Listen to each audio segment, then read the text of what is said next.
vamos para a parte mundo, né? Esse conflito no Oriente Médio, que vem preocupando a todos, né? Não é um caso de, está longe de nós. Pelo contrário, num mundo globalizado, o medo aparece para todos nós, o impacto também na economia. Nós trouxemos aqui, por exemplo, o impacto que pode surgir na inflação, nos preços dos combustíveis, no preço de serviços. Então, sempre é uma preocupação muito grande. E o Gabriel Albanês, que é nosso comentarista, vai também trazer aí a sua visão, as informações a respeito do que vem acontecendo neste momento, nesse conflito no Oriente Médio. Gabriel, bom dia, seja bem-vindo aqui ao Download da Notícia, primeira edição. Quero que você fale mais informações, por favor.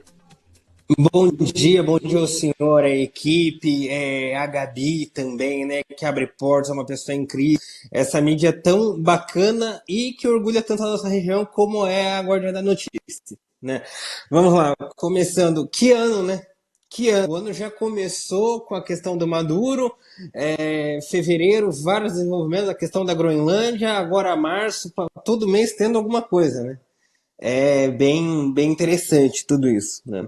Agora, vamos lá. Essa questão do Irã tem uma infinidade de repercussões para a gente, inclusive no nosso bolso, pela questão petrolífera, né? E não só petrolífera também, mas como eu vou abordar por outras questões também, por exemplo, envolvendo gás natural. Porque o Catar está sendo envolvido nisso também, né? É o maior produtor de gás natural, exportador de gás natural do mundo, né? Então, isso influencia preço, isso influencia uma infinidade de coisas, né? Para situar, tem algumas questões históricas também, tem algumas questões de agora, tudo que fez desaguar na situação que nós estamos vivendo hoje no Irã, né? Se o senhor quiser ordenar de alguma maneira, estou à disposição. Vamos primeiro trazer. Os Estados Unidos vem mudando a sua versão sobre o motivo de estar junto com Israel participando desse ataque ao Irã, né? Já foi dito primeiro que o Irã iria atacar Israel, poderia atacar consulados americanos, né? Espaços americanos, exatamente em Israel. Aí seria uma proteção para isso. Depois, em relação à preocupação de ataques nucleares, junções com outros países. O que você tem de informações a respeito desse real motivo da participação norte-americana? Porque a crítica maior do povo americano e muitas pessoas que apoiam o Trump é não ver sentido. Parece que é muito mais defender Israel do que o povo americano. É essa a grande crítica nesse momento nos Estados Unidos. A base MAGA, que é o movimento do Trump, né? Exatamente o que o senhor falou, o Make America Great Again, vem criticando bastante de forma geral. É claro que existem exceções, existem pessoas que estão a favor e tal, mas nós temos alguns comentaristas como o Tucker Carlson, temos o Mike Huckabee, gente que está criticando muito, porque uma das promessas do presidente Trump foi no sentido de No New Wars, né? Era um slogan que ele adotou, que sem guerras novas. Agora, vamos lá. Eu sou da posição de que não é uma guerra nova. Isso é uma situação que já se arrasta desde 79. Isso, na minha visão, e na visão de outras pessoas também, nada mais do que uma correção de rumos, de um erro que começou com a administração Carter, em 79, democrata. Mas logo a gente já volta nisso. O que vem acontecendo agora é que o Irã tinha um projeto de fabricar uma bomba nuclear. Isso já vinha desde a época do Shah, mas houve um realinhamento. Então, a tecnologia que o Irã vinha desenvolvendo lá nos anos 60 e 70 ficou como herança para o regime dos ayatolás, né?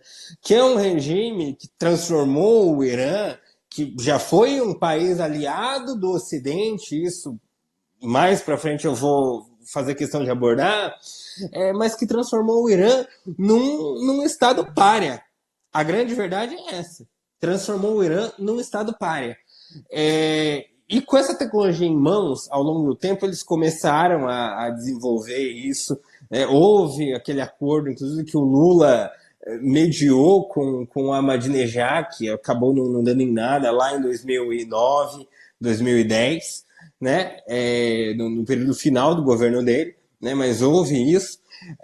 E o que foi descoberto, inclusive ano passado, foi que eles tinham algumas usinas que estavam a ponto de conseguir o estágio crítico do urânio, né, do enriquecimento de urânio, 262. Né? E aí teve aquela operação com os B-2, né, que foi a inteligência israelense, o Mossad, que descobriu isso, e os Estados Unidos fizeram aquela operação que obliterou, destruiu aquelas usinas nucleares. Né? Só que aí tivemos informações de que eles continuavam perseguindo esse objetivo. Né? E esse risco que o Irã vinha apresentando para o Oriente Médio, para toda a região, e para os Estados Unidos também, aí fala, mas como os Estados Unidos está tão distante? Isso é uma coisa que logo eu vou abordar quando eu falar da Força Quds, que é uma questão bem temerária e interessante. O Trump resolveu acabar de uma vez com isso. Né? Isso aí é uma questão que vinha se arrastando desde 1979, paulatinamente dava algum problema grave, e eles estavam caminhando para conseguir uma bomba atômica, e aí qual ia ser o fim disso? Né? E aí veio essa operação. Né? Politicamente, encerrando essa parte, veja bem, presidente americano algum tomaria uma decisão dessa em ano de midterm, que é ano de eleição para o Congresso. Né? E só isso, disso ter acontecido num ano de midterm, me faz acreditar que é o seguinte: a situação era e é extremamente grave.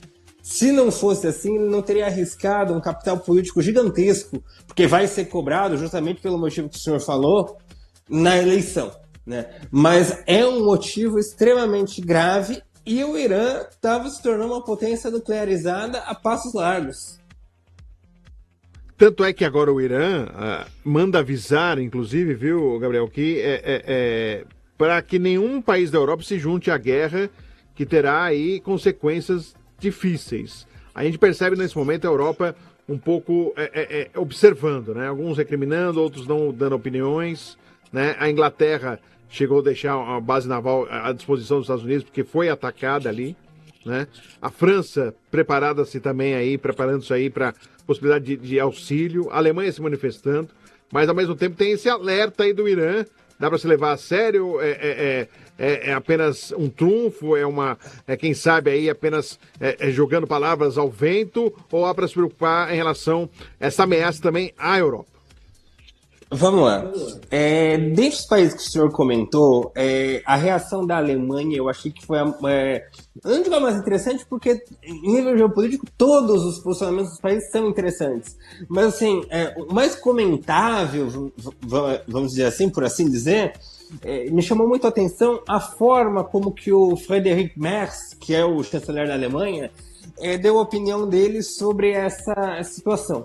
Né? Ele diz que é uma situação sob a lei internacional, sob o direito internacional, muito, muito complicada de se tomar uma posição dessa sobre o direito internacional. No entanto, isso Friedrich Merz diz, o Irã também estava se movendo de uma maneira muito desequilibrada. Né? Então, sob a segurança, o que ele quer dizer? Foi válido. Então eu achei assim e é um posicionamento tipicamente alemão isso, né? Tanto é que a teoria da Realpolitik vem com o Bismarck, né? Você pega o direito internacional, faz uma análise sobre ele, mas também sobre a realidade concreta. E a realidade concreta da situação é que o Irã estava agindo de uma maneira muito temerária, e algo deveria ser feito de maneira finalística sobre isso. Né? Agora, sobre a segunda questão que o senhor fala, se dá para levar a sério ou não, olha, é um Estado pária, é um Estado pária, e não o povo iraniano, que isso é uma questão que eu quero abordar com uma seriedade muito grande, porque é extremamente importante. Mas é um Estado pária. Então, a gente não pode dizer que não é importante, são palavras ao vento. Agora, sobre capacidade militar, vamos lá. Ontem eles colocaram o único não é porta-aviões, é um carregador de drones, né? É o que mais se aproxima de um navio aeródromo deles, que foi convertido de um navio cargueiro. Particularmente, era um navio horrível, mas enfim. E era o navio mais poderoso que eles tinham, né? Eles colocaram o navio no Estreito de Hormuz, que é o lugar onde passa cerca de 20% do comércio mundial de petróleo, para bloquear aquilo ali junto a outros navios, mas enfim, falando especificamente que era a joia da coroa, a joia da marinha iraniana. Eles colocaram esse navio lá. 2 horas depois, sabe onde esse navio estava? No fundo do mar. Porque foi afundado pelos Estados Unidos. Então, é um país que tem suas capacidades, mas são capacidades traiçoeiras. E quando eu falar sobre a Força Quds, que eu peço, inclusive, para o senhor me perguntar, eu vou detalhar melhor. Só que em termos militares, um ataque à Europa, um ataque convencional à Europa, totalmente fora de questão. E o que você acredita que possa acontecer nesse momento? Do que você está observando a movimentação, o que você acha que pode acontecer nesse momento? Os Estados Unidos dizendo aí de 4 a 5 semanas, você acredita que seja nessa velocidade mesmo?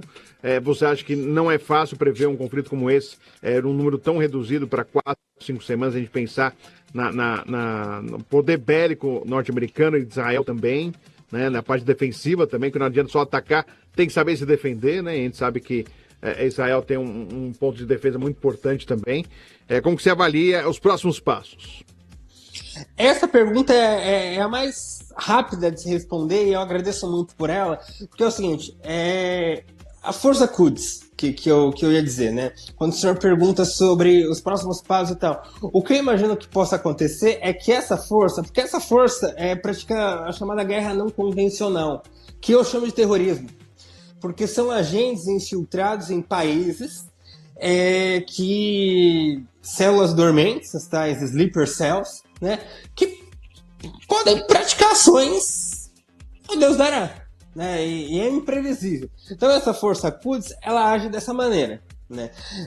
Agora, quais vão os seus próximos passos? Aí é uma situação muito interessante, porque eu queria lembrar que ontem ou anteontem perguntaram ao Pete Hegseth, que é o secretário da Guerra, que agora mudou o nome do departamento, né? Agora não é mais Departamento de Defesa, e nem secretário de Defesa. O Pete Hegseth é o chefe do Departamento da Guerra americano, né? E o secretário da Guerra, Pete Hegseth, perguntaram para ele se havia risco de haver operações com boots on the ground, que é presença física de tropas, desembarque de tropas americanas no Irã.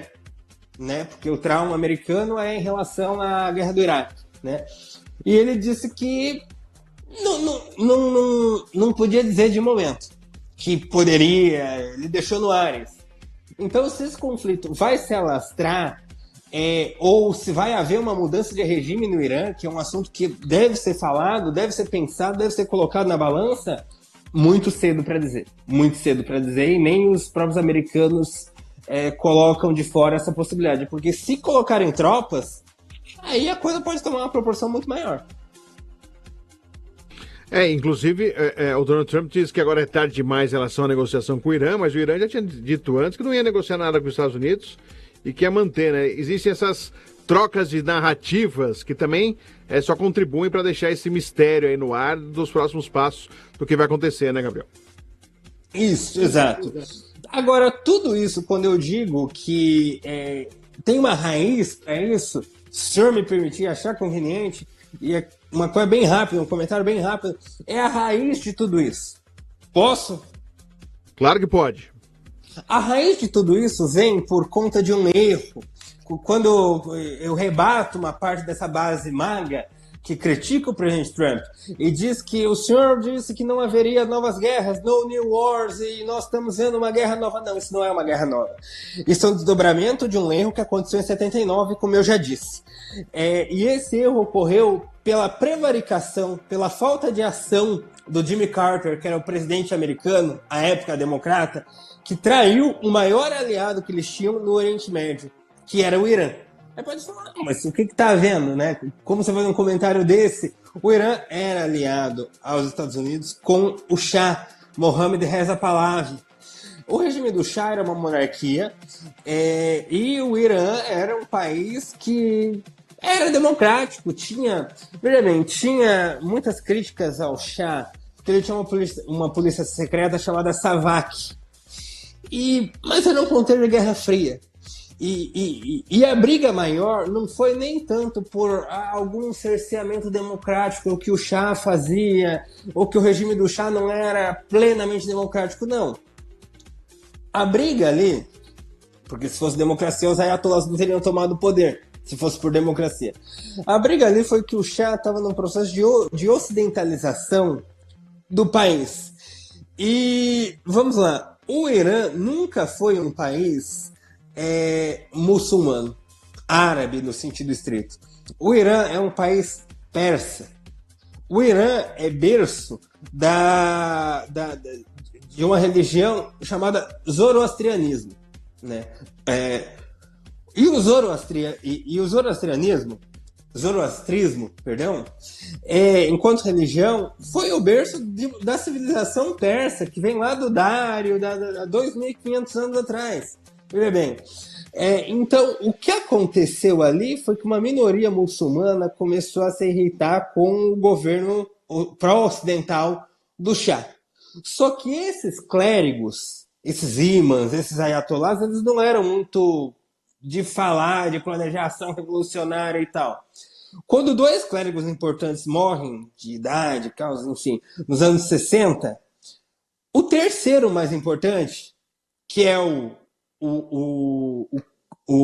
Khamenei, o Khamenei, aliás, porque o Khamenei que faleceu, ele foi sucessor do Khamenei.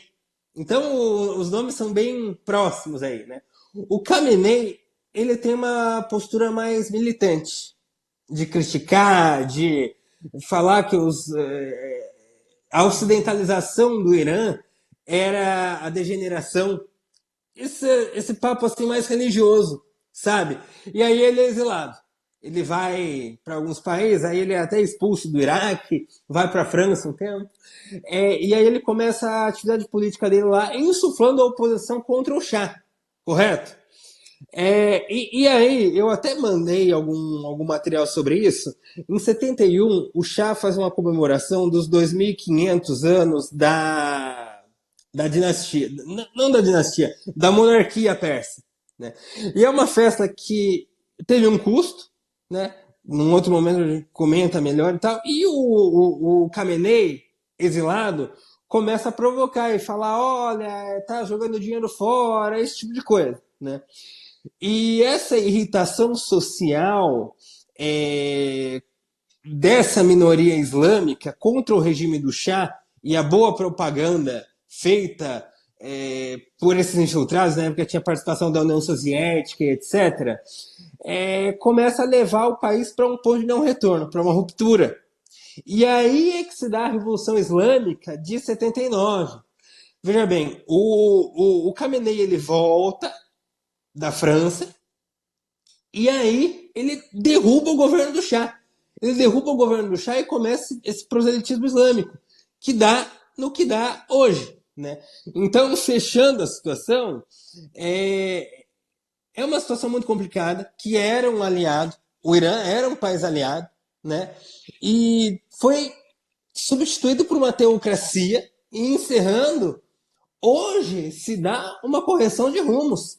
A grande verdade é essa, né? Agora, em termos de o que vai acontecer, é muito complicado. E para finalizar, sobre o Brasil, é ainda mais complicado porque a gente precisa fazer a seguinte pergunta: quais os rumos da política externa do nosso governo?